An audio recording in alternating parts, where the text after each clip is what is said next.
سیاسی مقدمات کے جب سامنے وہ آتے ہیں تو پھر اس طرح کے مقدمات وہ پھر توجہ ان پر نہیں جاتی. اب یہاں پر ایک اور مقدمہ ہے جس میں سپریم کورٹ نے ہی آج جسٹس منصور علی شاہ کی سربراہی میں بریت کے بعد جرم کا داغ ملزم پر ہمیشہ نہیں رہ سکتا. اب یہ بڑا اہم بہت زیادہ اہم ہے, اور کیونکہ یہاں پر آج کل کے جو نوجوان ہیں وہ لوگ بھی افیکٹی ہیں اس کے. دیکھیے خاص طور پہ آپ 9 مئی کے بعد کی صورتحال ملک میں دیکھ لیں, سینکڑوں ہزاروں کی تعداد میں جوان ہیں, نوجوان ہیں جن کے اوپر مقدمات درج ہوئے ہیں. ثابت کچھ نہیں ہوا مگر مقدمہ درج ہو چکا ہے, مگر اس ایک مقدمہ درج ہونے کی بنیاد پر ہی ان کو نوکریاں نہیں دی جاتی. اب یہاں پر آ کر سپریم کورٹ آف پاکستان نے آئس کے مقدمے سے ڈسچارج ہونے والے شہری کو پولیس میں بھرتی کے لیے اہل قرار دیا ہے. مطلب یہ کہ ایک ایسا شخص, ایسا نوجوان جس پہ منشیات کا الزام تھا کہ وہ آئس سپلائی کرتا ہے یا فروخت کرتا ہے, جو بھی کچھ کرتا ہے, اب وہ کے پی کے میں ایک پولیس اہلکار کی حیثیت سے نوکری کرے گا. سر الزام دیکھیں یہی کہہ رہا ہوں, یہ کلیئر کرنا ضروری ہے. تھوڑا سا آگے چل کے آپ کو کلیئر ہوگا نا. یہ تھا بیسیکلی خیبر پختونخوا پولیس میں کانسٹیبل بھرتی کی درخواست مسترد کرنے کے خلاف اپیل پر سماعت. ایڈوکیٹ جنرل خیبر پختونخوا نے کہا کہ ملزم پر 2021 میں انسداد دہشت گردی کے تحت آئس کا مقدمہ درج تھا. یہ وہ مقدمہ ہے جو متی اللہ جان صاحب پر بھی درج ہوا تھا.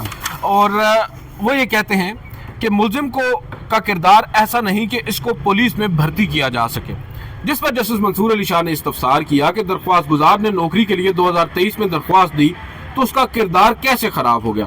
ایڈوکیٹ جنرل نے کہا کہ درخواست گزار پر فوجداری مقدمہ تھا, ایسے میں پولیس رولز کے تحت اچھا کردار نہیں رہتا. جسٹس اطہر من اللہ نے کہا کہ جب ایک شخص مقدمے سے ڈسچارج ہو گیا تو کیا اس کی سزا اس کو ساری زندگی ملے گی. جسٹس منصور نے کہا کہ عجیب منطق ہے کہ کسی شخص پر الزام ثابت نہ ہو تب بھی اس کی اہلیت پر شک کیا جائے. اگر درخواست گزار کا جرم اتنا ہی بڑا تھا تو آپ نے تفتیش کے مرحلے پر اس کو بری کیوں کیا. ایڈوکیٹ جنرل نے کہا کہ بری ہم نے نہیں کیا بلکہ پروسیکیوشن ڈپارٹمنٹ نے کیا. جسٹس اطہر من اللہ نے کہا کہ اگر کسی شخص پر جھوٹا مقدمہ بنے اور وہ بری ہو جائے تو کیا ساری زندگی اس کو سزا ملے گی. عدالت نے بہرحال جو درخواست گزار ہیں داور صاحب کانسٹیبل بھرتی کی ان کی درخواست اس کو منظور کر لیا ہے, اور درخواست گزار داور نے 2023 میں خیبر پختونخوا پولیس میں کانسٹیبل کے لیے اپلائی کیا تھا. اب آپ دیکھ لیں سر, یہ سینکڑوں کی تعداد میں, ہزاروں کی تعداد میں ایسے لوگ ہوتے ہیں. کسی مقدمے میں کسی شخص نے کسی کو موسٹلی ہمارے پیسے دے کر ایف آئی آر کاٹ دی جاتی ہے, بھلے ہی اس کو سزا نہ ہو مگر اس کا نام جب آ جائے, اس قانونی کارروائی کا حصہ بن جائے تو اس کو بلیک لسٹ کر دیا جاتا ہے. کئی نوکروں کے لیے جو کریکٹر سرٹیفکیٹ چاہیے ہوتا ہے پولیس سے, پھر اس کے بعد وہ بھی نہیں ملتا. تو یہ دیکھیں نا اس ضمن میں یہ کتنا اہم فیصلہ ہونے جا رہا ہے, اور میں یہ بات اس طرف لے کر اس وجہ سے آ رہا ہوں کہ ہماری سپریم کورٹ کے چیف جسٹس آف پاکستان جن کی رفاقت ہے جناب جسٹس منصور اور جسٹس اطہر من اللہ سے گزشتہ 40 سال سے, وہ ان پر یہ الزام لگاتے ہیں کہ یہ کام نہیں کرتے. وہ الگ بات ہے کہ ان 2 ججز صاحبان نے اپنا جواب بھی دیا ہے انڈائریکٹلی ہی ہمارے ایک سوال کے جواب میں. آپ ویب سائٹ دیکھ لیں, ہم نے ویب سائٹ کو دیکھا تو غالباً صرف ایک ججمنٹ تھی جسٹس یحییٰ آفریدی صاحب کی, دیگر ججز صاحبان کی کئی ججمنٹس ہیں, بالخصوص جسٹس منصور علی شاہ صاحب کی. اور آج پھر وہ انہیں اپنے فیصلوں کے ذریعے, جیسا کہ آپ نے انٹرو میں کہا, جواب دے رہے ہیں, بتا رہے ہیں کہ بھائی ہم تو اپنا کام کر رہے ہیں. آپ کو یاد ہوگا میں نے ایک موقع پر سوال کیا تھا جسٹس منصور علی شاہ صاحب سے کہ شہر اقتدار میں خبریں گردش کر رہی ہیں کہ آپ مستعفی ہونے کا سوچ رہے ہیں, تو انہوں نے اس کا جواب مجھے دیا تھا. انہوں نے کہا تھا کہ دیکھیں مستعفی ہونا بہت آسان ہوگا میرے لیے, لیکن میں سمجھتا ہوں کہ جو کام میں کرنے آیا ہوں میں وہ کام کروں, جتنا میں کر سکتا ہوں اتنا تو کروں, گھر میں بیٹھ کر تو میں کچھ نہیں کر سکتا. اب ان کا مطلب کیا تھا؟ ان کا مطلب یہ تھا کہ میرا یہاں پر آنے کا مقصد بطور جج صرف یہ تو نہیں ہے کہ میں پاکستان مسلم لیگ نون, پاکستان تحریک انصاف, پیپلز پارٹی کی مقدمات سنوں. میں نے تو انصاف کرنا ہے, قانون کی تشریح کرنی ہے, لوگوں کے جو اپیلیں ہیں, درخواستیں ہیں, ان کو نپٹانا ہے. تو وہ یہ کام کر رہے ہیں جو کہ ایک بڑی مناسب بات ہے, اور ہمیں اس کی ان کو تعریف بھی ان کی کرنی چاہیے کہ ججز صاحبان جو کام ان کو کرنا چاہیے وہ کر رہے ہیں.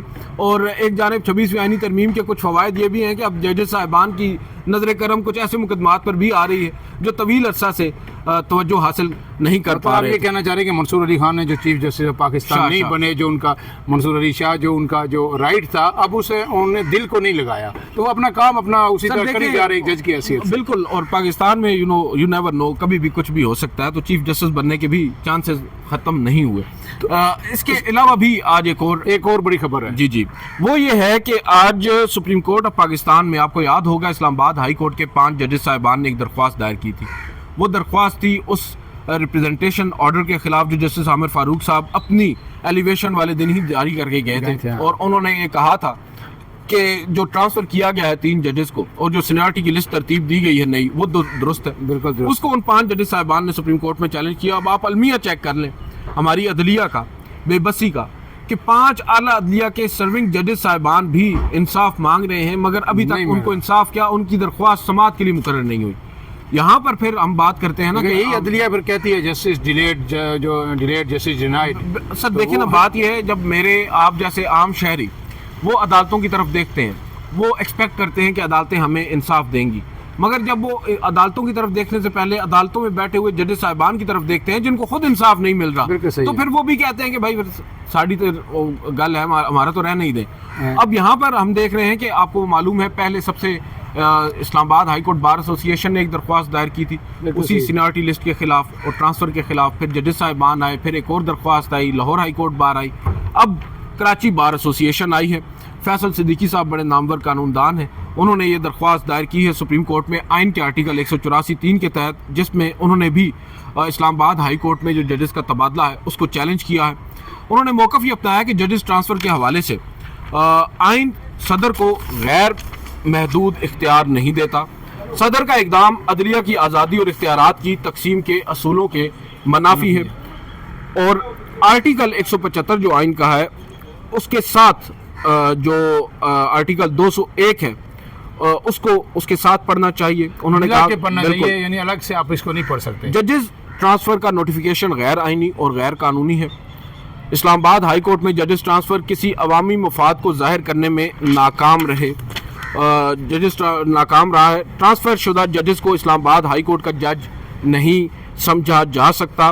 ٹرانسفر شدہ ججز کو اسلام آباد ہائی کورٹ کے ججز کے طور پر دوبارہ حلف لینا ہوگا اور استدار یہ سارے ججز جو کر رہے ہیں پہلے اسلام آباد ہائی کورٹ کے دوبارہ حلف اثر نو. سر میں آپ کو ایک بات بتاؤں یہ کہہ رہے لیکن یہ جو جسٹس عمر فاروق نے جو بات کہی تھی انہوں نے کہا تھا کہ جب ایک دفعہ ہائی کورٹ میں جج حلف لے لیتا ہے تو وہی کنٹینیو کرے گا. دیکھیں اسلام آباد ہائی کورٹ یہ ججز یہ کہتے ہیں کہ کسی بھی آپ جب نئے ہائی کورٹ میں ٹرانسفر ہوتے ہیں تو آپ کی سینیئرٹی اس دن سے بنے گی جب آپ نیا حلف لیں گے. اس پٹیشن میں بھی وہی موقف جو یہ وہی موقف ہے جو درست بھی ہے. آپ دیکھیں کیونکہ یہ موقف صرف اسلام آباد ہائی کورٹ کے ان 5 ججز صاحبان کا نہیں ہے، منیر ملک صاحب کا نہیں ہے، بیرسٹر صلاح الدین صاحب کا نہیں ہے، حامد خان صاحب کا نہیں ہے. یہ موقف سر جسٹس منصور علی شاہ صاحب کا بھی ہے. یہی موقف جسٹس منیب اختر کا ہے، جسٹس عائشہ ملک کا ہے، جسٹس اطہر من اللہ کا ہے جو سپریم کورٹ کے فاضل ججز صاحبان ہیں. تو اب بڑا یہ ٹرکی کیس ہے. ہمارے بہت سے دوست یہ کہتے ہیں کہ کیوں کر سپریم کورٹ ریلکٹنٹ ہے اس مقدمے کو سماعت کے لیے مقرر کرنے میں، کیونکہ سر اس میں تشریح کرنا ہے، اس اصول کو وضع کرنا ہے، طے کرنا ہے. اور جب اصول کو طے کرنا ہے تو آئینی بینچ بھلے ہی ہم اس آئینی بینچ کے فاضل ججز صاحبان پر اعتراض کریں، معترض ہوں کہ بھائی وہ صحیح نہیں ہے، وہ اچھے نہیں ہیں، مگر وہ سب آئین کے تحت حلف اٹھا کر بیٹھے ہیں اور آئین کی کم از کم انڈرسٹینڈنگ رکھتے ہیں، ججز ہیں. ان کے سامنے جب آئین کی تشریح کا یہ مقدمہ سامنے آئے گا تو پھر انہوں نے صرف اس بنیاد پر کہ بھائی یہ کیونکہ موقف ہے ان کے مخالف کیمپ کا اس کو رد نہیں کر سکتے. انہوں نے آئین کی تشریح کرنی ہے اور جب وہ آئین کی تشریح کریں گے تو ایونچولی اس کا نقصان ہو سکتا ہے. اسلام آباد ہائی کورٹ میں حال ہی میں ٹرانسفر ہونے والے بالخصوص قائم مقام چیف جسٹس سرفراز. آپ یہ کہہ رہے ہیں کہ ججز جتنا بھی کر لیں بے شک آئینی بینچ کے اندر ہوں، اعتراضات ہوں، جب اس کی تشریح کریں گے وہ اپنا پہلو بچا کے لیفٹ رائٹ سے نکل نہیں سکتے. نہیں سر نہیں. اور اگر درست تشریح ہوگی تو پھر سب کچھ یہ لپیٹا جائے گا، یہ ریورس ہوگا. جو ججز آئے ہیں، میں ایک بات بتاؤں نا، ہم ججز صاحبان کے فیصلوں پہ بڑی تنقید بھی کرتے ہیں، اکثر اوقات فیصلے بھی غیر متوقع ہوتے ہیں، مگر موسٹ آف دا ٹائمز ہم یہ دیکھتے ہیں کہ فیصلہ آتا صحیح ہے، فیصلے کی ٹائمنگ بڑی میٹر کرتی ہے. تو یہاں پر اب جو ہم دیکھ رہے ہیں آئینی بینچ وہ کیوں کر یا وہ کمیٹی کیوں کر ان مقدمات کو، ابھی 26ویں آئینی ترمیم کا مقدمہ وہ ڈیسائیڈ نہیں ہوا جس نے سب سے پہلے ہونا تھا. آپ کو یاد ہوگا جسٹس منصور جسٹس منیب نے 26ویں ترمیم ہونے کے فوراً بعد ہی پریکٹس اینڈ پروسیجر کمیٹی میں نہیں سرفراز صاحب اگر وہ ڈیسائیڈ ہو جائے گا، اگر اس کا فیصلہ دوسری طرف آ جاتا ہے تو پھر یہ تو سب کچھ ریورس ہے. تو یہی تو بات میں کر رہا ہوں. اب آپ میرے سوال کا جواب آپ نے دے دیا. اگر مخصوص 26ویں ترمیم کا مقدمہ نہیں لگ رہا، وجہ یہی ہے جو آپ کہہ رہے ہیں. اسی طرح یہ مقدمہ بھی اسی وجہ سے سماعت کے لیے مقرر نہیں ہو رہا کیونکہ اگر آج اس کو مقرر کر دیا جائے اور فیصلہ آ جائے تو پھر اس پوری پریکٹس کرنے کو فائدہ کیا؟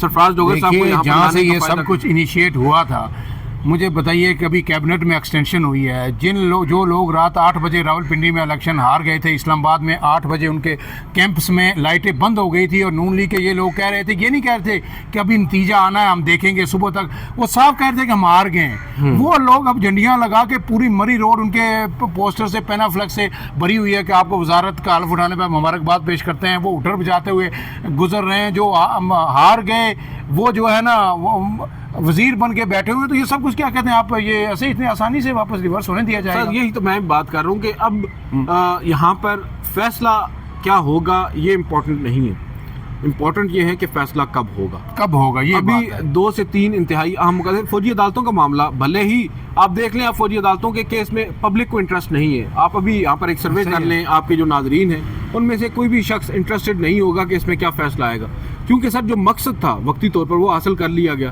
آپ نے 9 مئی کے ملزمان کو نہ صرف ٹرائل کر لیا فوجی عدالتوں میں، ان کو سزائیں بھی سنا دی، ان کو جیلوں میں بھی بھیج دیا۔ اب بھلے سپریم کورٹ آف پاکستان اگر یہ کہہ دے کہ نہیں ہو سکتا، چلیں ٹھیک ہے، وہ جو لوگ اذیت سہ چکے ہیں کیا وہ واپس ہو جائے گا؟ یہ چیز میں کہہ رہا ہوں، یہ ٹائمنگ ہوتی ہے سر۔ فیصلہ امپورٹنٹ ہوتا ہے، مگر فیصلہ اسی وقت امپورٹنٹ ہوتا ہے جب وہ وقت پر آ جائے۔ بہرحال میرا خیال ہے بہت ہو چکا ہے، بہت ہو گیا۔ اور آخری خبر یہ ہے کہ جناب پیکا قانون بھی جو قانون ہے پوری طرح حرکت میں ہے، اور گزشتہ روز اسلام آباد سے ایک نوجوان کو گرفتار کیا گیا۔ اس پہ الزام یہ ہے کہ اس نے اداروں کے خلاف، سیکورٹی اداروں کے خلاف فرضہ سرائی کی، لیکن اچھی بات یہ ہے کہ اس کو آج ہی عدالت میں پیش کر دیا گیا، اور اس کا عدالت نے جو ہے مجسٹریٹ نے 3 روز کا جوڈیشل جو جسمانی ریمانڈ بھی دے دیا ہے۔ فی الحال کے لیے اتنا ہی۔ عدیل سرفراز، مجھے دیجیے اجازت، اللہ حافظ۔